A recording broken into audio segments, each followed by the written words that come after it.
gaming ngayon sa bansa natin na ang kliyente niya naman ay mga local, domestic. No? So ito naman yung pinag-aaralan namin dahil may mga proposals na i-ban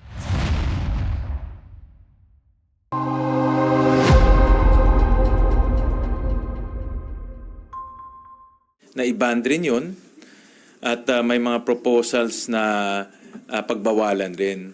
Pero tinignan namin yung kita natin na kukuha doon, lumalaki siya. No? Sa PAGCOR alone is 22 billion, sa BIR is almost 12 billion na.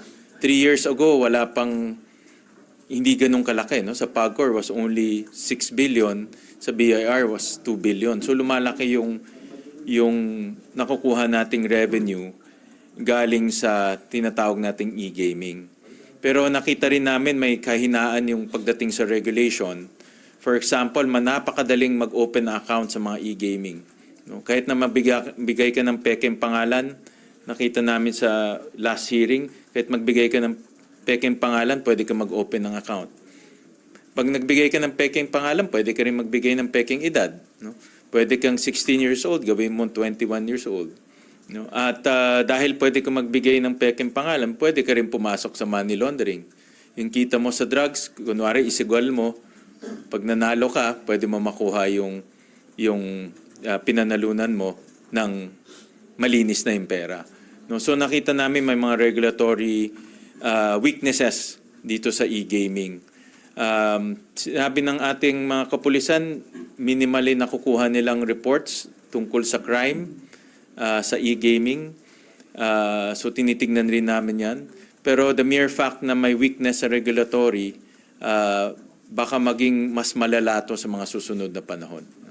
Sir, paano dun sa mga economic zones? Kasi parang may concern sila na yung nasa loob ng economic zones. Actually, meron ngayong, dahil nga na-ban din Pogo, meron isang aspeto na hindi natin masyadong klaro. Ito yung special class BPO. Itong mga special class BPO, parang BPO siya, pero ang kliyente niya mga gaming companies outside the Philippines. No? So may mga, for example, may mga graphic design, customer service, marketing. So ito yung mga service na binibigay nila o pinaprovide nila dito sa mga gaming companies outside of the Philippines. Hindi sila kumukuha ng taya. No? Dahil service provider lang sila. So ito naman yung isang bagay na dapat klaruhin sa pagbaban ng Pogo. Dahil itong mga service provider, nagsa-service rin ng mga Pogo. So may kliyente sila sa abroad, may kliyente sila dito ng mga Pogo. So kina-clarify ngayon kung kasama sila sa pagbaban dahil hindi naman sila kumukuha ng taya. Sir, anong ibig sabihin ibig nyo lang po sabihin doon sa seems like meron ng kapalit ang Pogo, kahit wala ng Pogo, pinalitan naman ng ibig? Dahil yung kita niya, lumalaki yung kita ng e-gaming. So, kung matatandaan natin, ang nakuha ng PAGCOR sa Pogo is about 6 billion. Ang nakuha ng BIR, it's about 8 billion. So, that's more or less nasa around 14 to 15 billion. Pero ang e-gaming naman, ang laki ng pagpasok ng pera sa PAGCOR, mga 22 billion, sa BIR, mga 12 billion. So ang punto ko lang naman, kahit mawala yung Pogo, no? Dahil mawawala ang kita ng PAGCOR at ng BIR, yung e-gaming naman lumalaki siya. No? At nakita ko in the last 3 years, ang laki ng linaki niya, almost more than 100%. So in other words, napalitan ng e-gaming yung kita ng Pogo. Pero not necessarily, sir, na ano po ibig niyo sabihin dun sa mas lalala pa yung sitwasyon dun sa e-gaming possible in the future given na sa ngayon may mga crimes na kung mahina kasi ang regulation, no, for example, pinakita ko ito during the last hearing, napakadali magbukas ng account. No? Kung hindi nila minomonitor, let's say, mga minor nagbubukas ng account. Kasi pwede ka magbigay ng fake name . Pwede ka rin, pag nagbigay ka ng fake name, pwede ka rin magbigay ng fake age. So kung mga bata, ma-addict dito sa e-gaming at hindi nila babantayin to, lalala at lalala to. No? Kung matatandaan natin, yung e-sabong walang edad . Anytime, anywhere, anyhow, pwede kang magbukas ng account sa eSabong. Ako nakita ko mga bata mismo naglalaro ng eSabong during the pandemic time. At maraming na-addict sa eSabong dahil napakabilis magbukas ng account.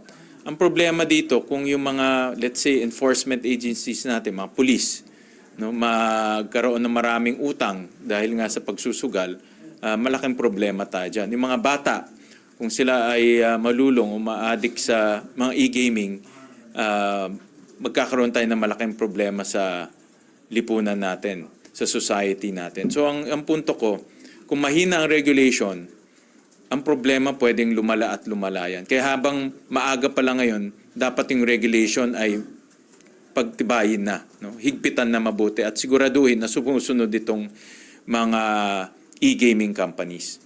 Sir, what specific measures would you craft to avoid the creation of another POGO by its name? Oo. Kasi yung IGL kasi, di ba, it caters to majority of Chinese. Yes.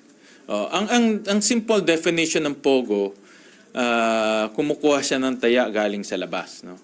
At rinibrand nila ito into IGL, pero parehong-pareho lang yan, whether POGO or IGL, parehong-pareho lang siya. So yung batas na ika-craft namin, bawal na ang mga korporasyon na kumuha ng taya galing sa labas. Hence yan ang POGO. So pagbabawalan na natin yan. And pagbabawalan na rin natin yung taxation related to that, no? Kasi magkadugtong siya eh. So pagbabawalan na rin natin siya. Sir, dun sa yung ipapasang batas, kasama po yung mga nasa CESA? Nasa CESA, from what we understand kanina, puro service provider siya. So ibig sabihin, nagpro-provide siya ng service sa mga kumpanya outside of the Philippines. Pero hindi siya kumukuha ng taya. In fact, sabi kanina ng CESA na hindi nila pinapayagan kumuha ng taya dahil yung data palabas lang, hindi pa loob. So, ibig sabihin, walang capability na magtaya sa labas papuntang sa loob. So, yun yung gusto rin natin mangyari sa mga service provider na kung ipagpapatuloy natin yung service providers, walang taya. Pure service lang ang dapat ibigay nila sa mga customers nila. So kung ganun exempted sila? Hindi pa, pinag-aaralan pa namin ngayon kung i-exempt yung tinatawag nating service provider or special class BPO. Yun yung bagay na pinag-aaralan ngayon ng Committee on Games naman. At kasama ako dun sa mga pag-aaral dito. So magbibigay kami ng recommendation kung itong special class BPO service provider pwedeng ipagpatuloy dito dahil hindi naman kumukuha ng taya. Sir, hindi ba pwedeng iban na rin kasama sa prohibition yung existence ng IGL kasi it's POGO by another name? Kasama yan. So it's specific. Yes, ilalagay namin POGO and or other iterations or other brand, isasama namin yan. In IGL, actually, wala sa batas yan eh. Ano lang yan eh, parang rinibrand lang ng PAGCOR. Ang specific sa POGO taxation law is Philippine Offshore Gaming Operations. Sir, paano maiiwasan, kunyari, yung mga POGO, parang mag-disguise lang sila as yung parang service provider? Oo, yun ang kanina tinatanong ko. At yun rin naman ang agam-agam o concern ng ating ibang enforcement agencies na baka no lumipat sila sa service provider o sa e-gaming. Ang nakita namin sa regulation ng PAGCOR na para maging service provider ka, dapat 95% ng empleyado mo Pinoy. No?